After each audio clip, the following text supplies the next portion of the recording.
నమో నారాయణ. శ్రీమద్భాగవతం 3వ భాగం, చతుర్థ స్కంధం. శ్రీ విలపిత ధరణీతన యావధన సరోజ వానరాది వసితార జీవదల వయన జీవదల నయన విఖిలధ రావ రమత సుగుణధామ రాఘవరామ.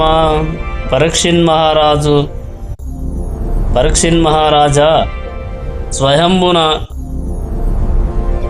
మనువు శతరూప అనే భార్య వల్ల 3 కుమార్తెలను కన్నాడని చెప్పాను. అందులో 2వ ఆమె దేవహుతి కథ విన్నావు. పెద్ద కూతురు అకూతి ఈమెను రుద్ర ప్రజాపతికిచ్చి వివాహం చేశారు.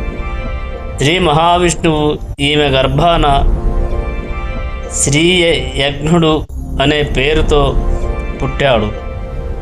స్వయంభుడు ఈ బాలుని తన ఇంటికి తీసుకువెళ్ళి పెంచాడు. విష్ణుమూర్తిని నిమిషకాలం కూడా వీడి ఉండలేని శ్రీదేవి అకూతికి కుమార్తెగా ప్రభవించి అక్కడే పెరుగుతున్నది. లక్ష్మీనారాయణులు ఆది దంపతులు కనుక వారికి వివాహం జరిగింది. అది వారి విషయంలో మాత్రం దోషం కాదు. ప్రసూతిని దక్ష ప్రజాపతికిచ్చి వివాహం జరిపించారు. ఈయన వలన ప్రజాభివృద్ధి సాగింది. అనసూయాదేవిని అత్రి మహాముని వివాహం చేసుకున్నాడని విన్నావు. ఈ దంపతులిద్దరూ వృక్షపర్వతం దగ్గర నిర్వింధ్యా నది సమీపంలో వక్షుని చెట్లు నిండిన వనం దగ్గర తపోదీక్ష వహించారు. అక్కడ అత్రి మహాముని ఒక కాలు మీద నిలబడి గాలిని ఆహారం తీసుకుంటూ తీవ్రంగా తపస్సు చేస్తున్నాడు. ఆ తపోదీక్షకి ముల్లోకాలు మలమల మాడుతుంటే ఆశ్చర్యపడి బ్రహ్మ విష్ణు మహేశ్వరులు 3 అక్కడకు వచ్చారు. తన ఆశ్రమానికి విజయం చేసిన త్రిమూర్తులను చూసి ఆనంద తరంగిత హృదయుడై శిరసున చేతులు జోడించి, స్వామి, నేను సంతానకాంక్షతో మీలో ఒకరినే ప్రార్థిస్తున్నాను. మీరు 3 వచ్చి నా జన్మ పావనం చేశారు అనగా వారు బాహ్య దృష్టికి మేము 3 మూర్తులుగా కనిపించినా వాస్తవానికి ఒక్కరమే. నీ మనసులో కోరిక నెరవేరుతుంది. మా 3 అంశాలతో 3 కుమారులు కలిగి ముల్లోకాలలో కీర్తి పొందుతారు అని అంతరార్థనమయ్యారు. ఆ మాట ప్రకారం బ్రహ్మ అంశతో చంద్రుడు, విష్ణు అంశతో దత్తాత్రేయుడు, శివాంశతో దుర్వాసుడు పుట్టి లోకాలలో పెరుగుతూ పేరు పొందారు.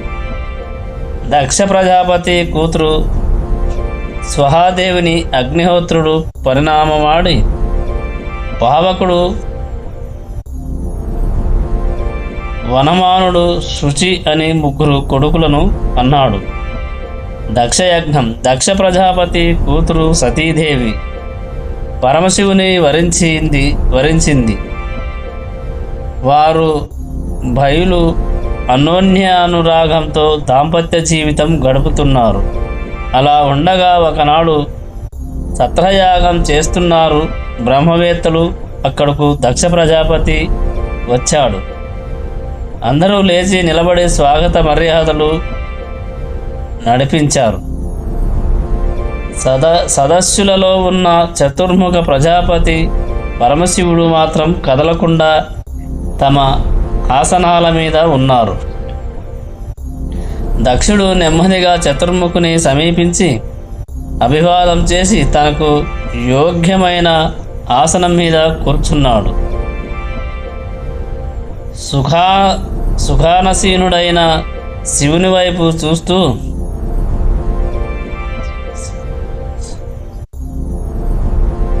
కన్నులు చింతనిప్పులు రాలుతుండగా, ఓ మునీశ్వరులారా, ముక్తికాంత విలాసం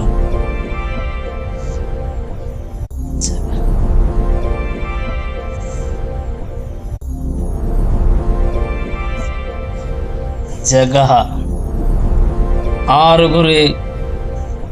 అరుగురి పొందు విడిచి ఆరు గుణాములు గడచి ఆరుగురిలో నేను గలసితి, ఓ ముక్తి కాంత.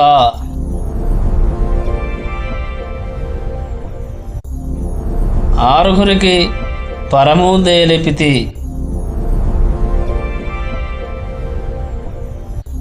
ముక్తి తెలిసిన వాడవైతే నీ దేహంలో నుండే మహిమ స్థలలితముగా నాతో తెలుపురా. ఓ యోగి చంద్ర, తమ్మతముగా నిన్నే పొందేరా. జగన్నాథ్. అంచలంచల పద్మములు ఆరున్నవి, వాటి కవల మంచి తేనె కోలునున్నదే. ఓహో ముక్తికాంత, పొంచి పాము కొలను గన్నదే ముక్తి. మిన్నులైదు దాటి పండు వెన్నెల చూడంగా నందు కిన్నెరానాథ మదేమిరా. ఓహో యోగి చంద్ర, కినిసి దానిలో నేముండురా. జగ ఓహో వినుమా, కిన్నెరాలో ఓంకార స్వరూపమైన హమనే భావమున్నాదే. ఓ ముక్తికాంత, సొలసి పవనుండందే యున్నాడే. ముక్తికాంత.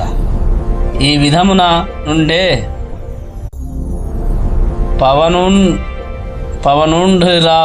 పవనుండిరు గాడాల నడిచి కలసే. తావు నిధానించి చెప్పరా, ఓవో యోగీంద్ర, తప్ప కందాన్క నే నొప్పరా. జగ పుండరీకామూనకేగువ కొండధారి నుండే నీల మండల మధ్యమునాన్గల సునే. ఓహో ముక్తికాంత, మనసా ముచ్చటానే వలసునే ముక్తి. మదము మిరంగాను పెద్ద నదులు రెండు కలిసి వచ్చి కుదురున్గా గూడే చోటిదిరా. ఓహో యోగిచంద్ర, గురుతు నీ దానించి చెప్పరా.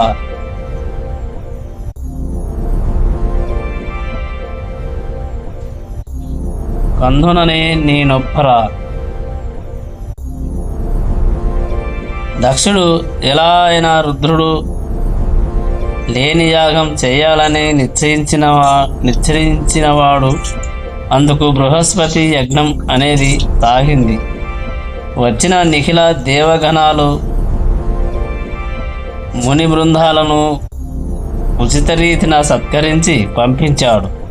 వారందరూ గగన వీధిని విమానాల మీద వెడుతూ దక్షయజ్ఞాన్ని గురించి ఘనంగా చెప్పుకుంటుంటే విన్న సతీదేవి తనకు కూడా తన తండ్రి చేసే యాగం చూడాలని ఉందని, ఆ యజ్ఞానికి తన అన్నదమ్ముళ్ళు అక్క చెల్లెళ్ళు అందరూ వస్తారు కనుక వారిని చూసి వస్తానని భర్తను వేడుకుంది. పుట్టింట జరిగే ఉత్సవానికి నాకు పిలుపు రాలేదు కనుక వెళ్ళడం మంచిది కాదంటే, పుట్టింటికి గురుగృహానికి స్నేహితుల ఇంటికి పిలవకుండా వెళ్ళవచ్చు కదా అని పరిపరి విధాల ప్రతిమాలింది. పరమశివుడు చిరునవ్వు నవ్వి, ప్రాణేశ్వరి, నువ్వు చెప్పినట్లు పుట్టింటికి గురుగృహానికి స్నేహితుల నివాసాలకు పిలుపు లేకుండా వెళ్ళడం దోషం కాదు, కానీ మంచి చెడ్డల వివేకం లేకుండా అహంకారంతో చరించే వారింటికి పిలవకుండా వెడితే వారు అవమానిస్తారు. శత్రువుల ఆయుధ ప్రహారాలతో దేహం రక్తసిక్తమైన భరించవచ్చు. ఆప్తులైన వారు నోటికొచ్చినట్లు మాట్లాడితే సహించలేము. ఇప్పుడు నా మీద ద్వేషంతో ఉన్న వారింటికి నువ్వు వెడితే నీకు కూడా అవమానమే సిద్ధిస్తుంది. ఇంత చెప్పినా నీకు వెళ్ళాలని ఉంటే వెళ్ళు అన్నాడు శివుడు. పుట్టింటి మీద ఆశ వీడని సతీదేవి ప్రయాణమైంది. ఆవిడ ప్రయాణానికి అనుకూలంగా పరమశివుని అనుచరులైన యక్షులు ఆవిడ సేవకు అవసరమైన లాంఛన సామాగ్రి అంతా తీసుకుని ఆమెను వృషభవాహనం ఎక్కించి శంఖదుందుబి ద్వానాలతో యజ్ఞశాల చేరారు.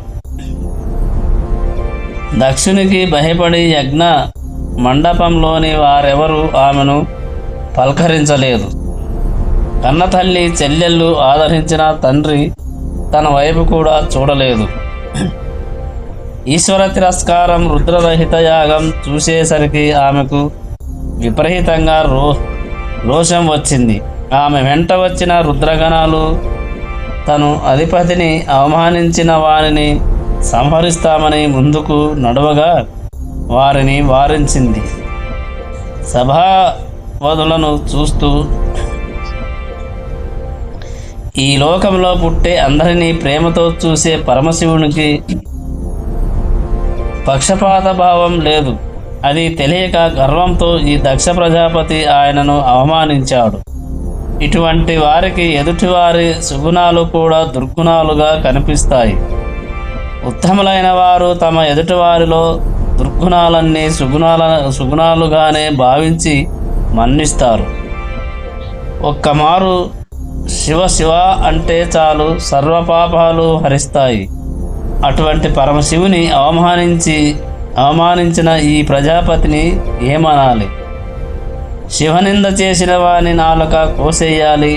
అది చెయ్యలేకపోతే శివనింద వినడం కంటే ప్రాణాలు వదలడం మంచిది. అందుకు ధైర్యం చాలకపోతే 2 చెవులు మూసుకుని ఆ ప్రదేశం విడిచిపోవాలి. మనిషి తనకు తెలియకుండా ఏ పదార్థమైనా తినరానిది తింటే వాంతి చేసుకుని పవిత్రంగా ఉంటాడు. అలానే నేను నీ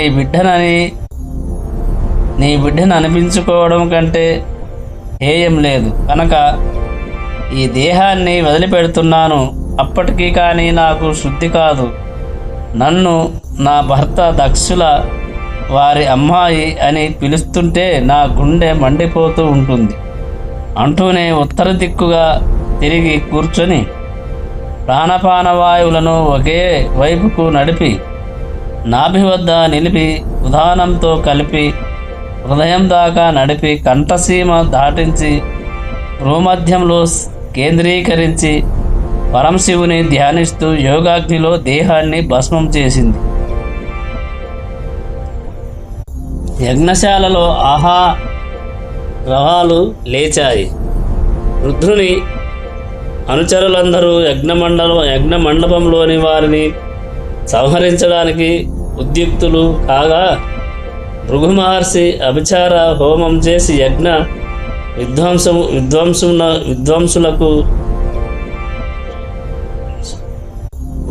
విధ్వంసునకులను ఎదుర్కొనే రుభుగణాలను పుట్టించగా వారు శివగణాలను పారద్రోలారు.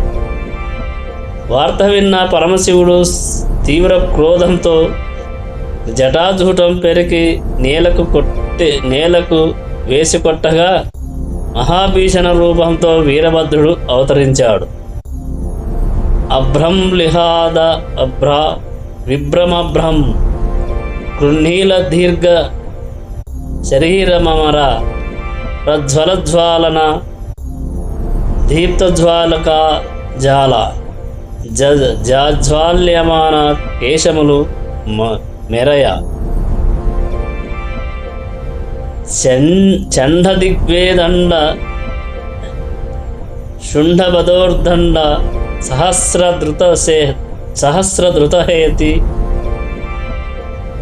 నంఘమొప్ప వీక్షణత్రయోలోక వీక్షణద్యుతి లోకవీక్షణ తతి దుర్నిరీక్షం ముగసు క్రకచ కఠినవ కరాల దంష్ట్రులు వెలుంగ ఘనకపాల స్త్రీ వనమాలికలను తనర అఖిలలోక భయంకరుడగరుచు వీరభద్రుడు దయించే మారట రుద్రుడగుచు ఏనుగు తొండాల వంటి 1000 చేతులతో రంపాల వంటి దంతాలతో విశాల దేహంతో మండుతున్న అగ్నికాంతుల జటలతో లోకాలను మండించే అగ్ని గోళాల వంటి కన్నులతో ఆవిర్భవించిన వీరభద్రుడు రుద్రుని పాదాలకు మ్రొక్కి నిలువగా శివుడు, ఓ మహావీరుడా, నా సర్వసేనకు అధిపతివై నడిపించి దక్షుని కడతేర్చి యజ్ఞాన్ని నాశనం చేయి అనగానే భయంకర శూలాధారి అయి వీరభద్రుడు భూమాకాశాల దద్దరిల్లేలా అడుగులు వేస్తూ యజ్ఞశాల సమీపించాడు. సాక్షాత్తు దండధారి అయిన యముని వలె వచ్చిన వీరభద్రుని చూస్తూ అందరూ గజగజలాడారు.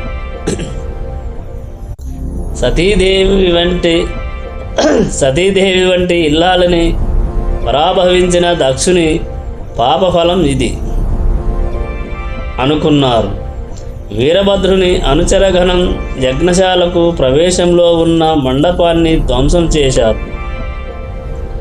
అలా ముందుకు సాగి సర్వనాశనం ఆరంభించారు.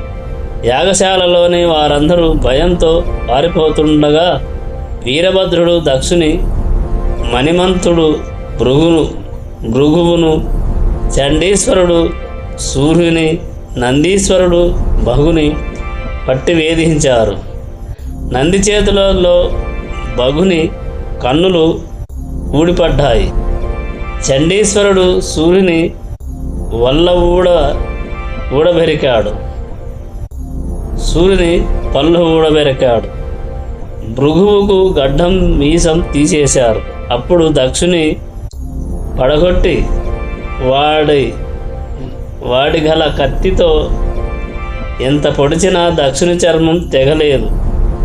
వరప్రభావం వల్ల ఆ చర్మం అంత గట్టి పడిందని గ్రహించి శిరస్సును ఖండించి దక్షిణాగ్ని ఆహుతి చేశాడు. చేయవలసినంత పని చేసి వారందరూ కైలాసం చేరారు. యజ్ఞశాల నుంచి పరుగున వెళ్ళిన వారందరూ జరిగిన విషయమంతా బ్రహ్మకు, విష్ణుమూర్తికి వివరించారు. ఇంత జరుగుతుందని తెలిసినందువల్లనే వారి యాగానికి రాలేదు. దేవతలందరూ మొరపెట్టగా విన్న చతుర్ముఖుడు, నాయనలారా, మీరందరూ వెళ్ళి పరమశివుని పాదాల మీద పడి శరణు వేడండి. ఆయన దగ్గరకు వెళ్ళడం ఎలా అని భయపడకండి. నేను కూడా మీతో వస్తాను అని తన వెంట దేవతలను, పితృదేవతలను, ప్రజాపతులను నడిపించి భక్తుజనుల మనస్సులకు ఉల్లాసం కలిగించే కైలాసం చేరారు. అక్కడ పద్మనాసీనుడై నారదమునితో ఇష్టాగోష్ఠి సాగించే పరమశివుని చూశారు. ఆ ప్రశాంత వాతావరణంలో ఎందరో యోగులు, సిద్ధులు పరివేష్టించి ఉన్న ఆయనను సమీపించి అందరూ పాదాభివాదం చేశారు. పరమశివుడు నవ్వుతూ వినయంగా చతుర్ముఖునికి నమస్కరించాడు. ఆయన వెనువెంట నందీశ్వర, చండీశ్వరాదులందరూ బ్రహ్మకు పాదాభివాదం చేశారు. అప్పుడు బ్రహ్మ ఉచితాసనం మీద ఆసీనుడై పరమశివ, అఖిల ప్రపంచ సృష్టి స్థితి లయలు నీ ఆధీనాలు. ఈ జగత్తులో ధర్మార్థాలను సురక్షితంగా ఉంచడం కోసం వేదాలను, వేదోక్త కర్మలను రక్షిస్తూ, అందుకే దక్ష ప్రజాపతి ఆదిగా గలవారిని నిమిత్తమాత్రంగా ఉంచి క్రతువు చేయించావు. సత్కార్యాలు చేసేవారికి మోక్షమిచ్చి దుష్టులను నరకానికి పంపుతున్నావు. ఈ భూతకోటి అంతా నీకు సమానమే. అయితే ఆత్మజ్ఞానం లేక అనేక కారణాల వల్ల మదోన్మత్తులై కొందరు పరుల సంపదలు చూసి ఓర్వలేక అనేక విధాల వారిని దూషిస్తూ చరించే మూర్ఖులను ఎవరైనా శిక్షించకుండా ఉండరు. కానీ నీ వంటి వాడు శిక్షించడం అంత ఉచితం కాదు. ప్రస్తుతం దక్షుడు ఆరంభించిన యజ్ఞం ఆగిపోయింది. అది పరిసమాప్తం కావాలంటే దక్షుడు మళ్ళీ జన్మించాలి. అంగహీనులైన వారందరినీ ఆరోగ్యవంతులుగా చేయాలి. ఇదంతా నీ వల్ల జరగాలి అనగా శివుడు చిరునవ్వుతో, దుర్బలులను రక్షించడానికి బలవంతులను దండించక తప్పదు. ఇప్పుడు నీ కోరిక ప్రకారం అన్నీ జరుగుతాయి. అయితే దక్షుడు అజాముఖుడుగా ఉంటాడు. సూర్యుడు శ్రేష్టం మాత్రం తినగలుగుతాడు అని అనుగ్రహించాడు. మేఘముఖంతో దక్షుడు పునర్జన్మ పొందాడు. పరమశివుడు యజ్ఞశాలకు వచ్చాడు. దక్షుడు పరిపరి విధాల పరమశివుని స్తుతించి ఆయన సమక్షంలో నిర్విఘ్నంగా యాగం పూర్తి చేశాడు. అనంతరం అందరూ మహావిష్ణువును ప్రార్థించి ఆయన అనుగ్రహంతో ఆనందతరం గీత హృదయులై ఎవరి గృహాలకు వారు వెళ్ళారు. యజ్ఞశాలలో తనువు విడిచిన సతీదేవి మేనక హిమవంతుల పుత్రికగా పార్వతీదేవి అయి ప్రభవించింది అని శృగయోగి అనంతరగాథ అందుకుంటున్నాడు. మహారాజా, మహాభక్త శిరోమణి ధ్రువుడు ఆయన గాథను వినబోయే ముందు మరికొన్ని విశేషాలు వినిపిస్తాను. అధర్ముని భార్య మృష, వీరికి దంబుడు మాయ అని కూతురు కలిగారు. వీరు అధర్మ సంతానం కనుక వారిద్దరూ భార్యాభర్తలయ్యారు. వీరికి లోభుడు నికృతి అనే అమ్మాయి పుట్టి వీరు వివాహితులై క్రోధుడు హింస అనే బిడ్డలను అన్నారు. ఈ అన్నా చెల్లెల దంపతులయ్యారు. వీరికి కలి, దురుక్తి అను పేర్లతో కలిగిన ఇద్దరు దంపతులు భయుడు, మృత్యువు అనే పిల్లల్ని కన్నారు. వీరు భార్యాభర్తలుగా సంసారం చేసి యాధన, నిరయం అనే బిడ్డల్ని కన్నారు. వీరు దంపతులై సంసార కారణమైన అధర్మ వృక్షానికి పట్టుకొమ్మలయ్యారు. అన్నా చెల్లెల దాంపత్యం ఈ వంశ లక్షణం. ధ్రువోపాఖ్యానం. స్వయంభున మనువు కుమార్తెల చరిత్రలు విన్నావు. ప్రియవ్రతుడు, ఉత్తనపాదుడు, ఆయన కుమారులు. ఇందులో ఉత్తనపాదుడు ఉత్తముడు. ఈయనకు సునీతి, సురుచి అనే ఇద్దరు భార్యలు. సునీతి వినయ గుణశీల. ఈమె కొడుకు ధ్రువుడు.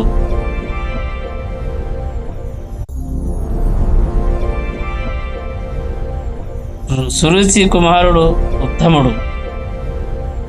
కాల ప్రభావం వల్ల మహారాజుకి సునీతి కంటే సురుచి యందు అనురాగం ఎక్కువ. నిరంతరం ఆవిడతోనే విలాసంగా ఉండేవాడు. ఒకనాడు ఉత్తనపాదుని తొడ మీద కూర్చొని ఉత్తముడు ఆడుకుంటుండగా చూసిన ధ్రువుడు ఆశగా తండ్రి వైపు చూశాడు. అది గమనించిన సురుచి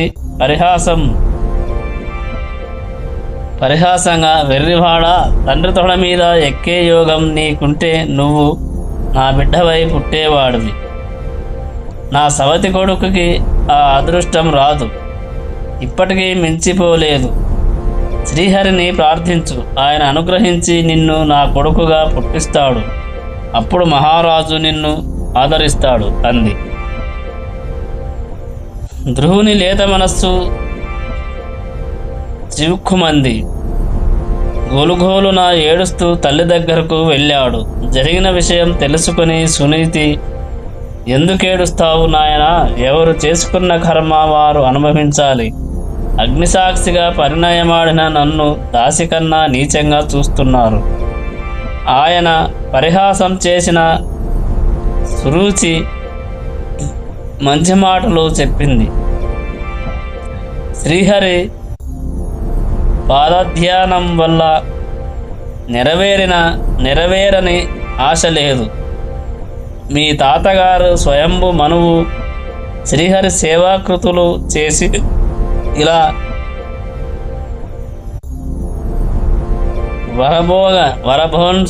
వరభోగంసుకాలు సాధించారు. నువ్వు కూడా ఆయనను ధ్యానించు అంది. తల్లి మాటలే పరమ ప్రమాణంగా భావించి రాజధాని విడిచి అరణ్యానికి బయలుదేరాడు. దారిలో నారదుడు కనిపించి శిరస్సు నిమిరాడు. నారదుని పవిత్ర కర స్పర్శతో సర్వపాపాలు నశించాయి. చిరునవ్వుతో నారదుడు, నాయనా, మాట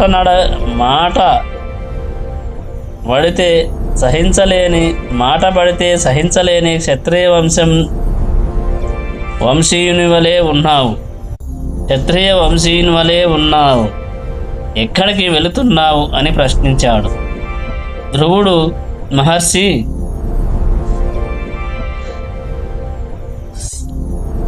సవతి తల్లి మాటలనే శూలాలతో గాయపడిన మనస్సును భగవంతుని మీద లగ్నం చేసి ప్రశాంతం చేసుకునేందుకు వెళుతున్నాను అన్నాడు. ఆ బాలుని దీక్షను పరిశీలించి తిరిగి రాజధానికి పంపుదామని ప్రయత్నించాడు నారదుడు. వినలేదు ధ్రువుడు. అప్పుడు నారదుడు, నాయనా, యమునా నది తీరాన మధువనం ఉంది. ఆ వనంలో ప్రశాంత వాతావరణం. ఎక్కడ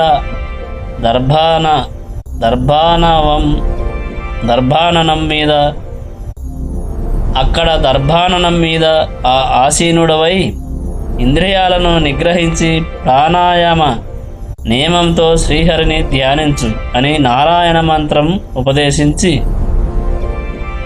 హర కిరీట కేయూర కంకణ గవభూషణుడాశ్రిత ఓషణుండు లాలిత కాంచీకలావ శోభిత కటిమండలుండంచింత కుండలుండు మహానియ కౌస్తుభమణి మృని చారుఘ్రైవేయకుండ చావిఘ్రైనే ఏయకుండానంద దాయకుండు నలలిత ఘనశంఖ చక్రగద పద్మహంతుండు భువన ప్రశస్తుడజుడు కమ్ర సౌరభ వనమాలికాధారుండు హిత విమోహుండు నవ్యపీతాంబరుండు లలిత కాంచన నూపు రాలంకృతుండు నిరతిశయ సద్గుణుండు దర్శనీయ తముడు ఆయన వాసుదేవుని త్రికరణ శుద్ధిగా పూజించి సేవించి వారికి ఆయన కొంగు బంగారం అని నారదుడు బోధించగా ధ్రువుడు సంతోషంతో దేవమునికి నమస్కారాలు చేసి మధువనం చేరాడు. యమునా నదిలో స్నానం చేసి నియమబద్ధుడై పద్మాననం వేసి కూర్చొని పరమపురుషుని యందు మనసు నిలిపి మూడు రోజులకు ఒక మారు దొరికిన వెలగ పండ్లు రేగి పండ్లు ఆహారంగా తీసుకుంటూ ఒక వెలగడిపి అనంతరం 6 రోజుల వరకు ఆహారం తినకుండా 6వ నాడు పండిరాలిన ఆకులు తిని గడుపుతూ 3వ నెలలో 9 రోజులకు ఒకసారి మంచినీరు త్రాగి కడుపు నింపుతూ తరువాయి 12 రోజులకొక్క మారు గాలిని ఆహారంగా తీసుకొని అనంతరం ఒక్క కాలు మీద నిలబడి గాలి కూడా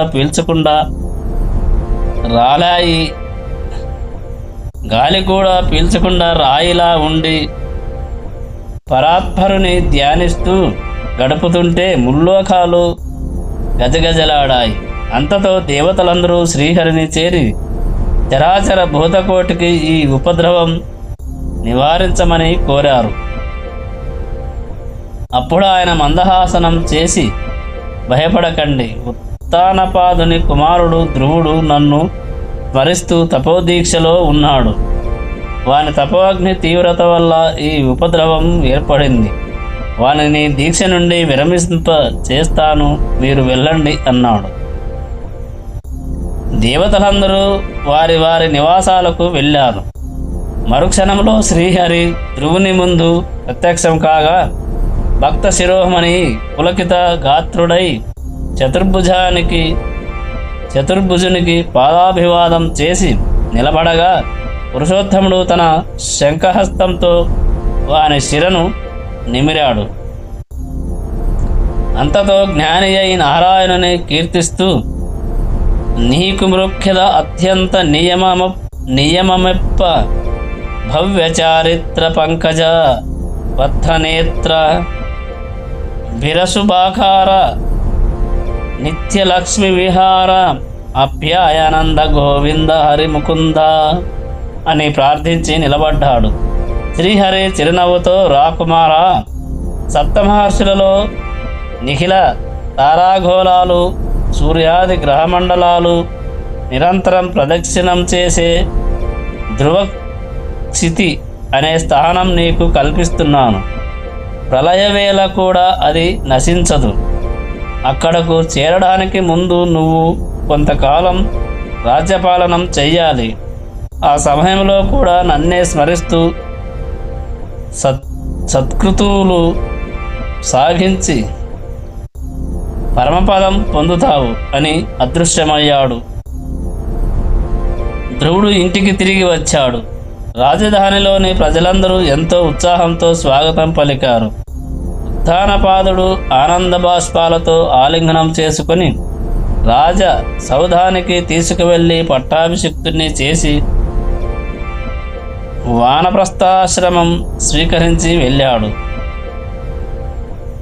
శింశుమార ప్రజాపతి కూతురైన భ్రమి అనే గుణవతిని వివాహం చేసుకుని కల్పవత్సర అనే కుమారులను కని అనంతరం వాయువు కూతురైన ఇలా అనే కన్యను వివాహం మాడి ఆమె వల్ల కుమార్తెను కన్నాడు. ఈ మధ్యకాలంలో ఉత్తముడు అరణ్యానికి వేటకు వెళ్ళి అక్కడ ఒక యక్షుని చేతిలో మరణించాడు. కొడుకు మరణ వార్త విని మరుచి అరణ్యానికి పోయి అక్కడ దావాగ్నిలో ప్రాణాలు విడిచింది. ఈ 2 సంఘటనలు మనఃక్లేశం కలిగించగా ధ్రువుడు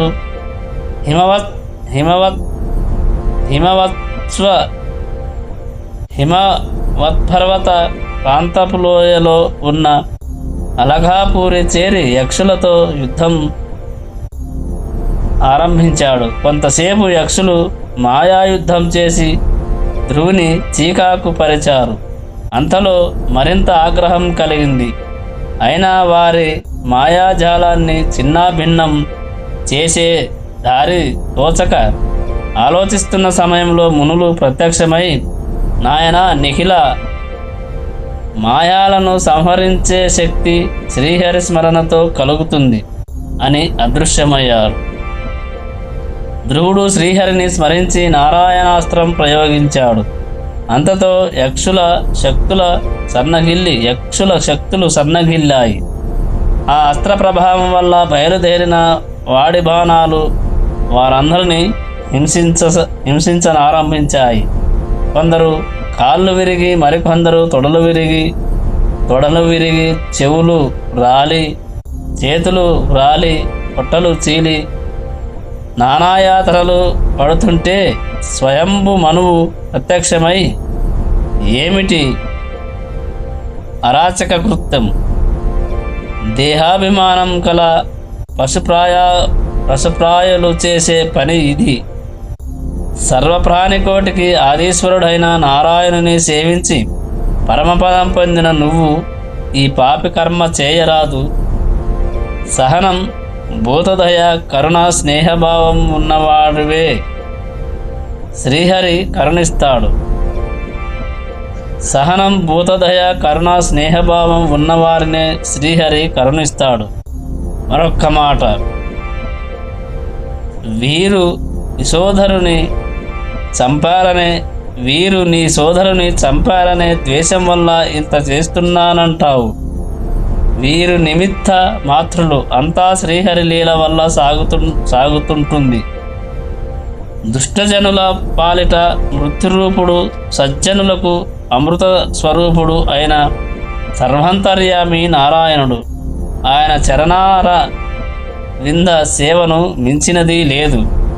నీ సోదరుని చంపారని నువ్వు వీరిని సంహరించావు. అందువల్ల కుబేరునికి అపచారం జరిగింది. ఆయన పరమశివుని ఇష్టసఖుడు. ఈ అవరాధాన్ని మన్నించమని కుబేరుని వేడుకో అని శాంతింపజేసి వెళ్ళాడు. ధ్రువుడు ప్రసన్నుడుగా ఉన్న వార్త విని కుబేరుడు తన అనుచరులతో వచ్చాడు. కుబేరుని చూస్తూనే ధ్రువుడు చేతులు జోడించాడు. అప్పుడు కుబేరుడు, రాకుమారా, మీ తాతగారి మాటలు విని నువ్వు శాంతించావు, సంతోషం.